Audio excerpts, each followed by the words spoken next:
عليكم ورحمة الله. الحمد لله الذي هدانا لهذا وما كنا لنهتدي لولا أن هدانا الله. اللهم صل على محمد وعلى آل محمد كما صليت على إبراهيم وعلى آل إبراهيم إنك حميد مجيد. أما بعد, മുഖവുരയൊന്നും കൂടാതെ ഞാൻ വിഷയത്തിലേക്ക് പ്രവേശിക്കുകയാണ്. അലി മണിക് ഖാൻ ഇസ്ലാമിലെ ഈ ആരാധനാ കർമ്മങ്ങൾ ഏകീകരിക്കുന്നതിന് അവലംബിക്കുന്നത് 3 അടിസ്ഥാനങ്ങളെയാണ്. ഒന്ന്, അദ്ദേഹം അവലംബിക്കുന്നത് ന്യൂ മൂൺ എന്നതിനെയാണ്. രണ്ടാമത് അവലംബിക്കുന്നത് ഇന്റർനാഷണൽ ഡേറ്റ് ലൈൻ എന്നതാണ്. മൂന്നാമത് അവലംബിക്കുന്നത് യൂണിവേഴ്സൽ ടൈം എന്നതാണ്. യൂണിവേഴ്സൽ ടൈം എന്നതിനെ സംബന്ധിച്ച് ഇവിടെ അദ്ദേഹം ഒന്നും സംസാരിച്ചിട്ടില്ല.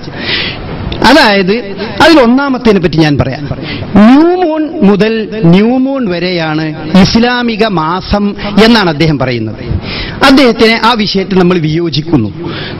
നമ്മൾ പറയുന്നത് ന്യൂ മൂൺ മുതൽ ന്യൂ മൂൺ അല്ല, അല്ലാഹു സുബ്ഹാനഹു വ തആല നമുക്ക് മാസത്തിന്റെ പൂർത്തീകരണമായി കണക്കാക്കിയത്. മാസം കണക്കാക്കാൻ യാതൊരു പ്രയാസമില്ല. നമുക്കറിയാം, new moon to new moon ഒരു മാസമാണ്, quarter moon to quarter moon ഒരു മാസമാണ്, full moon to full moon ഒരു മാസമാണ്.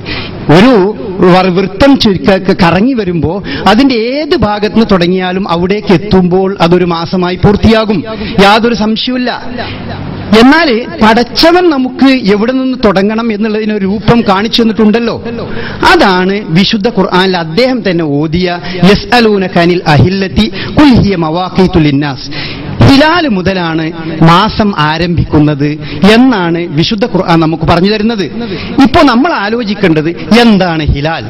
ഹിലാൽ എന്ന വിഷയത്തിൽ അദ്ദേഹത്തിന്റെ അഭിപ്രായം നമ്മുടെ അഭിപ്രായം വിയോജിപ്പുണ്ടോ? തീർച്ചയായും വിയോജിപ്പുണ്ട്. അദ്ദേഹം പറയുന്നത് ഹിലാൽ എന്ന് പറഞ്ഞാൽ അതിന്റെ അർത്ഥം ന്യൂ മൂൺ എന്നാണ്. നമ്മൾ പറയുന്നു ഹിലാൽ എന്ന് പറഞ്ഞാൽ അതിന്റെ അർത്ഥം ന്യൂ മൂൺ എന്നല്ല. ഇനി അതിൽ തർക്കമുണ്ടാവുമ്പോൾ ഇനി പരിഹാരം കാണേണ്ടത് എന്താണ്? നിങ്ങൾ അറബി ഭാഷയിൽ അതെടുക്കുന്ന ഡിക്ഷണറികൾ എടുക്കൂ. അതുപോലെ തന്നെ ഇതിനെപ്പറ്റി എഴുതിയ ഗ്രന്ഥങ്ങൾ നിങ്ങൾ എടുത്തു പരിശോധിച്ചു നോക്കൂ. ഇംഗ്ലീഷ് ഭാഷയിൽ ന്യൂ മൂൺ എന്നുള്ള പ്രയോഗത്തെ പറ്റി നിങ്ങൾ പരിശോധിച്ചു നോക്കൂ. ഞാൻ ഇംഗ്ലീഷ് ഭാഷയിൽ ഒരു ഡിക്ഷണറി മാത്രം നിങ്ങളുടെ മുമ്പിൽ പറയാം. ഈ ന്യൂ മൂൺ എന്ന പ്രയോഗം 2 അർത്ഥത്തിൽ പ്രയോഗിക്കുന്നുണ്ട്. ഒന്ന്, astronomical new moon. Astronomical new moon എന്ന് പറയുന്നതാണ് നമ്മൾ സാധാരണ പറയുന്ന കൺജങ്ഷൻ. സൂര്യനും അതുപോലെ ഭൂമിയും ചന്ദ്രനും ഒരു നേർരേഖയിൽ വരുന്നത് അസ്ട്രോണമിക്കൽ ന്യൂ മൂൺ ആണ്. അലി മണിക് ഖാൻ പറയുന്നത് അസ്ട്രോണമിക്കൽ ന്യൂ മൂൺ മുതൽ നെക്സ്റ്റ് അസ്ട്രോണമിക്കൽ ന്യൂ മൂൺ വരെയാണ് നമ്മളുടെ ഒരു മാസം എന്നാണ് പറയുന്നത്. നമ്മൾ പറയുന്നു ഇസ്ലാം അതല്ല നിശ്ചയിച്ചു തന്നത്. ഇസ്ലാം നിശ്ചയിച്ചു തന്നത് ഹിലാൽ എന്നാണ്.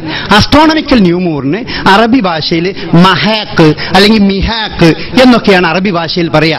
മിഹാക്ക് ടു മിഹാക്ക് അല്ല ഇസ്ലാം നിശ്ചയിച്ചത്, മറിച്ച് ഹിലാൽ ടു ഹിലാൽ എന്നാണ് ഇസ്ലാം നിശ്ചയിച്ചിട്ടുള്ളത്. അപ്പൊ ഹിലാലിന് എന്താ ന്യൂ മൂൺ എന്ന് പലരും അർത്ഥം ഇംഗ്ലീഷിൽ കൊടുത്തിട്ടുണ്ട്. അവരതിന് ഉദ്ദേശിക്കുന്നത് ക്രസന്റ് ന്യൂ മൂൺ എന്നാണ്. അപ്പൊ ക്രസന്റ് ന്യൂ മൂൺ എന്ന് അതിന് പറയും. ഞാൻ പറയുന്നത് Random House Dictionary of English Language എന്ന് പറഞ്ഞാൽ അതിന്റെ എഡിഷനിൽ അത് ന്യൂ മൂണിനെ പറ്റി പറയുന്നത് the moon either when in conjunction with the sun or soon after being either invisible, ബ്രാക്കറ്റിൽ കൊടുത്തിന് അസ്ട്രോണമിക്കൽ ന്യൂ മൂൺ. ഇൻവിസിബിൾ ആയിട്ട് നിൽക്കുന്ന മൂണിന്റെ ഫേസിന് പറയുന്ന പേര് അസ്ട്രോണമിക്കൽ ന്യൂ മൂൺ എന്നാണ് പറയാ. ഓർ വിസിബിൾ, ബ്രാക്കറ്റിൽ കൊടുത്തിന് ക്രസന്റ് ന്യൂ മൂൺ. അപ്പൊ വിസിബിൾ ആയി വരുന്ന ഫേസ്, അതാണ് ഇസ്ലാമിൽ അല്ലാഹു സുബ്ഹാനഹു വ തആല നമുക്ക് അത് ഈ മാസത്തിന്റെ തുടക്കമായി കണക്കാക്കിയത്. ഇവിടെ അലി മണിക് ഖാൻ പറഞ്ഞു അതിന് എന്ത് കാരണം? ഞാൻ മനസ്സിലാക്കുന്ന കാരണം എല്ലാ സംഗതികളിലും ഏറ്റവും പ്രായോഗികമായ സംഗതിയാണ് ഇസ്ലാം പറയുന്നത്.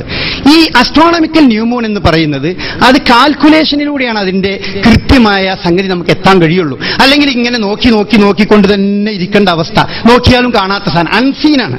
അസ്ട്രോണമിക്കൽ ന്യൂ മൂൺ എന്ന് പറയുന്നത് ഇവർ പറയുന്ന ന്യൂ മൂൺ അത് അൺസീനാണ്, ഒരിക്കലും കാണില്ല. അതുകൊണ്ട് അത് കാണേണ്ടതില്ല എന്നാണ് അവർ വെക്കുന്നത്. രണ്ടാമത്തെ കാര്യം, ഏത് വിഷയത്തിലും ഇസ്ലാം നമ്മോട് പറയുന്നത് നിങ്ങൾ ജൂത ക്രിസ്ത്യാനികളുമായി എതിരാകണമെന്നാണ്. ജൂതന്മാരുടെ കലണ്ടർ അത് new moon to new moon ആണ്. ഞാനിത് പറയുമ്പോൾ നിങ്ങൾ ഒരിക്കലും ഇത് വെറുതെയാണ് പറയരുത്. പലപ്പോഴും ഞാനിത് പറഞ്ഞപ്പോൾ അതൊക്കെ തെറ്റാണ് എന്ന് പറയാറുണ്ട്. ഞാനിത് വായിക്കുന്നത് ജേവിഷ് എൻസൈക്ലോപീഡിയ എന്നാണ്. ജേവിഷ് എൻസൈക്ലോപീഡിയയിൽ അവർ പറയുന്നത് as a matter of fact the Hebrew months have always been lunar and extended from one new moon to another new moon. അപ്പോൾ ഒരു ന്യൂ മൂൺ മുതൽ അനദർ ന്യൂ മൂൺ വരെയുള്ളത് അത് ജൂതന്മാരുടെ കലണ്ടറാണ്. ജൂതന്മാരാണ് അത് ഉണ്ടാക്കിയിട്ടുള്ളത്. ഇനി നിങ്ങൾ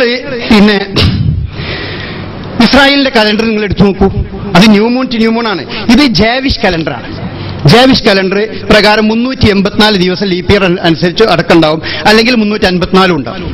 എന്നാൽ ജാവിഷ് കലണ്ടറിൽ എല്ലാ ന്യൂ മൂണും ജൂതന്മാർക്ക് അവർക്ക് പ്രത്യേകമായ ആചാരങ്ങളാണ്, ഓരോ ന്യൂ മൂണും. അതുകൊണ്ട് തന്നെ അവർ ന്യൂ മൂണിനെ ബേസ് ചെയ്യുന്നത് അതുകൊണ്ടാണ്. നിങ്ങൾ ഈ ജാവിഷ് കലണ്ടറിലെ ഈ രൂപം അസ്ട്രോണമി, പിന്നെ എൻസൈക്ലോപീഡിയ ഓഫ് കാത്തലിക്ക എൻസൈക്ലോപീഡിയ നാട്ടിൽ നിങ്ങൾ ബിബ്ലിക്കൽ എൻസൈക്ലോപീഡിയ നോക്കിയാൽ ഇത് കാണാൻ പറ്റും, ഏതിൽ നോക്കിയാൽ നിങ്ങൾക്കിത് കാണാൻ പറ്റും. അതിലൊക്കെ new moon new moon new moon എന്ന് പറഞ്ഞ ഫസ്റ്റ് ഫീസ്റ്റിന്റെ ദിവസം, ജൂതന്മാരുടെ ഫസ്റ്റ് ഫീസ്റ്റിന്റെ ദിവസം ന്യൂ മൂൺ ആണ്. അതുകൊണ്ടും ആയേക്കാം, വല്ലാഹു അലം. ഇസ്ലാമിന്റെ പൊതുധാര നമ്മൾ നോക്കിയാൽ ജൂതന്മാർ സ്വീകരിച്ച ഒരു രീതി, അതേപടി അഡോപ്റ്റ് ചെയ്യുന്ന രീതി ഇസ്ലാമിൽ നമുക്ക് കാണൂല. അതുകൊണ്ടാകാം. ഇനി അതുകൊണ്ടൊന്നും അല്ല എന്ന് നമ്മൾ വിചാരിക്കുക. എന്നാലും വിശുദ്ധ ഖുർആൻ നമുക്ക് പറഞ്ഞു തരുന്നത് ഹിലാൽ എന്നാണ്. ഹിലാൽ എന്നുള്ളതിന് അലി മണിക് ഖാൻ ഇപ്പോൾ ഇവിടെ പറഞ്ഞു, അദ്ദേഹത്തിന്റെ കാസറ്റിൽ പറഞ്ഞു, ഹിലാൽ എന്നുള്ള പദം വിശുദ്ധ ഖുർആൻ ഉപയോഗിച്ചിട്ടില്ല, അഹില്ല എന്ന പദമേ ഉപയോഗിച്ചിട്ടുള്ളൂ എന്ന് കാസറ്റിൽ പറഞ്ഞു. വാസ്തവത്തിൽ എനിക്ക് വലിയ അത്ഭുതം തോന്നി. നിങ്ങൾ ക്ഷമിക്കണം, കാരണം അദ്ദേഹം പറഞ്ഞു ഇസ്ലാമിൽ അങ്ങനെ പല പ്രത്യേകതകളുണ്ട്. ലൈല എന്നുള്ള പദം, ലൈലത്ത് എന്നുള്ള പദം അത് പ്ലൂരലായിട്ടും ഉപയോഗിക്കും, സിംഗുലറായിട്ടും ഉപയോഗിക്കും. അതിന് കാരണം എന്താണെന്ന് പറയോ? 40 ലൈലത്ത് എന്നാ ഖുർആൻ പ്രയോഗിച്ചത്. 40 ലൈലത്ത്, 40 ലൈലത്ത് എന്നാ പ്രയോഗിച്ചത്. അത് അറബി ഭാഷയിൽ ഒരു നിയമമാണ്. 10 മുകളിൽ കോടി വരെ എത്തിയാലും അവിടെ പ്ലൂരൽ ഉപയോഗിക്കാൻ പാടില്ല, സിംഗുലറെ ഉപയോഗിക്കാൻ പാടുള്ളൂ. 10 വരെ മാത്രമേ പ്ലൂരൽ ഉപയോഗിക്കാൻ പാടുള്ളൂ. 10 വരെ ലയാലി എന്ന് ഉപയോഗിക്കും. 10ന് ശേഷം ഏതക്കം വരികയാണെങ്കിലും ലൈലത്ത് എന്ന് ഉപയോഗിക്കാൻ പാടുള്ളൂ. അപ്പൊ അദ്ദേഹത്തിന്റെ കാസറ്റിൽ അദ്ദേഹം പറഞ്ഞൊരു സംഗതിയാണ്. അതുപോലെയാണ് അഹില്ലത്ത് എന്ന് പറഞ്ഞത്. ഡിക്ഷണറിയിലൊക്കെ ചിലപ്പോൾ നിങ്ങൾ കാണും ഹിലാലിന്റെ ജമ്മാണ് എന്നൊക്കെ കാണും. ഡിക്ഷണറി നമുക്ക് അവലംബിക്കാൻ പറ്റുമോ? നമ്മൾക്ക് പിന്നെ അദ്ദേഹം പറഞ്ഞു, അതുപോലെ തന്നെ ഡിക്ഷണറി മാത്രമല്ല, ഈ പിന്നെ ഗ്രാമർ ബുക്കുകൾ അത് ആളുകൾ ഉണ്ടാക്കിയതല്ലേ, അതെടുക്കാൻ പറ്റുമോ? ഇനി ആര് പറഞ്ഞാൽ നമ്മൾ എടുക്കുക? ഭാഷാപരമായ ഒരു വിഷയത്തിൽ നമ്മൾക്ക് അഭിപ്രായ വ്യത്യാസം വരുമ്പോൾ സ്വാഭാവികമായും നമുക്ക് ഭാഷയിലേക്ക് പോകേണ്ടി വരും. അപ്പൊ അഹില്ലത്ത് എന്നുള്ള ഹിലാൽ എന്നുള്ളതിന്റെ പ്ലൂരലാണ്, ജമ്മാണ്. ഈ ഹിലാൽ എന്ന പദത്തിന്റെ അർത്ഥം തന്നെ തിളങ്ങുന്നത് എന്നാണ്. ഈ പിന്നെ തിളങ്ങുന്ന ഈ വാളിന് ഹിലാൽ എന്ന് പറയും. അപ്പൊ ഈ തിളങ്ങുന്ന ആ ശോഭയാർന്ന വിസിബിളായി വരുന്ന ചന്ദ്രന് മാത്രമേ ഹിലാൽ എന്ന് പറയുള്ളൂ. ഒരിക്കലും ഫേസസ് ഓഫ് ദി മൂൺ എന്നല്ല ഇവരതിന് അർത്ഥം പറയാറുള്ളത്. ഫേസസ് ഓഫ് ദി മൂൺ എന്നാണ്. നമ്മൾ ഇസ്ലാമിക പ്രമാണങ്ങളുടെ മുമ്പിൽ ഇവരുടെ വാദഗതികൾ ചർച്ച ചെയ്യുമ്പോഴേ ഇതൊക്കെ നമുക്ക് വലിയ ഗൗരവമായി തോന്നുള്ളൂ. ഇതിന്റെ പിന്നിൽ ഒരുപാട് പ്രശ്നങ്ങൾ വരുന്നുണ്ട്. ഹിലാലിന്, അഹില്ലത്തിന് അവർ പറയുന്ന അർത്ഥം ഫേസസ് ഓഫ് ദി മൂൺ എന്നാണ്. ഫേസസ് ഓഫ് ദി മൂൺ അല്ല അതിന്റെ അർത്ഥം. ഹിലാൽ എന്ന് പറഞ്ഞാൽ ബാലചന്ദ്രൻ നമ്മൾ അർത്ഥം പറയുന്നു. ഏതായാലും ആദ്യമായി അസ്തമയത്തിന് ശേഷം ആദ്യമായി വിസിബിൾ ആകുന്ന ചന്ദ്രനാണ് ഹിലാൽ എന്ന് അറബി ഭാഷയെ പറയുള്ളൂ, അല്ലാത്തതിൽ ഇത് പറയില്ല. അതിന് 7 ദിവസം വരെ ഹിലാൽ എന്ന് പറയും. അത് കഴിഞ്ഞാൽ കമറാകും, പിന്നെ ബദറാവും, രണ്ടാമത് വീണ്ടും വന്ന് വീണ്ടും ഹിലാലായി, പിന്നെ അലി മണിക് ഖാൻ പറഞ്ഞ പോലെ ഉർജൂനുൽ ഖദീമോ ഒക്കെയായി അവസാനിക്കും. പിന്നെ മിഹാക്ക് വരും. അതാണ് അതിന്റെ രീതി. അപ്പോ നമുക്ക് പടച്ചോൻ നിശ്ചയിച്ച ഫേസിൽ നിന്ന് തന്നെ നമ്മൾ തുടങ്ങണം. അതാണ് ഒന്നാമത്തെ പ്രശ്നം. രണ്ടാമത്തെ വിഷയം ഇപ്പൊ ഞാൻ ഇവിടെ പറഞ്ഞതിനെ പറ്റി മാത്രം പറയാം. ഈ ഇന്റർനാഷണൽ ഡേറ്റ് ലൈൻ എന്ന് പറഞ്ഞ സാധനം എന്താ? ഇന്റർനാഷണൽ ഡേറ്റ് ലൈൻ എന്ന് പറഞ്ഞതിനെ സംബന്ധിച്ച് പിന്നെ അമേരിക്കൻ നാവൽ ഒബ്സർവേറ്ററി എഴുതിയ അവരുടെ സൈറ്റിൽ നിങ്ങൾ പോയി നോക്ക്. അതല്ലെങ്കിൽ ഇന്റർനാഷണൽ ഡേറ്റ് ലൈനെ പറ്റി അറിയണമെങ്കിൽ ഇപ്പൊ ഇവിടെ നേരത്തെ ഫ്രാൻസിസ് സാറ് പറഞ്ഞു, നിങ്ങൾ പിന്നെ നോട്ടിക്കൽ അൽമനാക്കിന്റെ ഭാഗത്തേക്ക് പോയി നോക്ക്. അവിടെയൊക്കെ നോക്കിയാൽ അവർ വളരെ വ്യക്തമായി പറഞ്ഞിരിക്കണേ, കച്ചവട ആവശ്യങ്ങൾക്ക് വേണ്ടി ഓരോ കാലഘട്ടങ്ങളിലും അങ്ങോട്ടും ഇങ്ങോട്ടും മാറ്റിത്തിരിച്ച ഒന്നാണ് ഇന്റർനാഷണൽ ഡേറ്റ് ലൈൻ.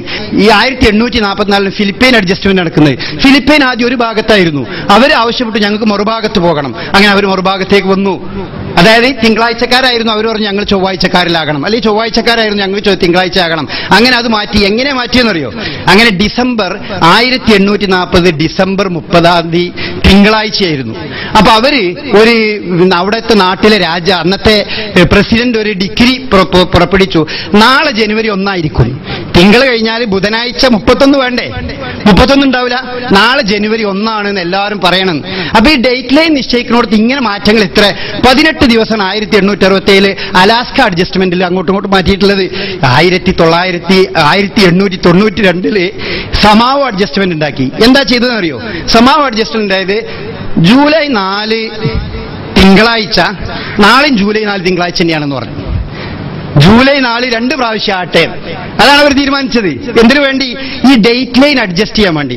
അവസാനമായി 1995 കിരിബാത്തി അഡ്ജസ്റ്റ്മെന്റ് നടന്നു. പിന്നെ മറ്റൊരു വലിയ അത്ഭുതം, ഇവിടെയൊന്നും പറയാത്തൊരു സംഗതി എന്താ വെച്ചാൽ, യൂണിവേഴ്സൽ ടൈമാണ് ഇവര് ഈ ദിവസമാറ്റത്തിന് അംഗീകരിക്കണേ.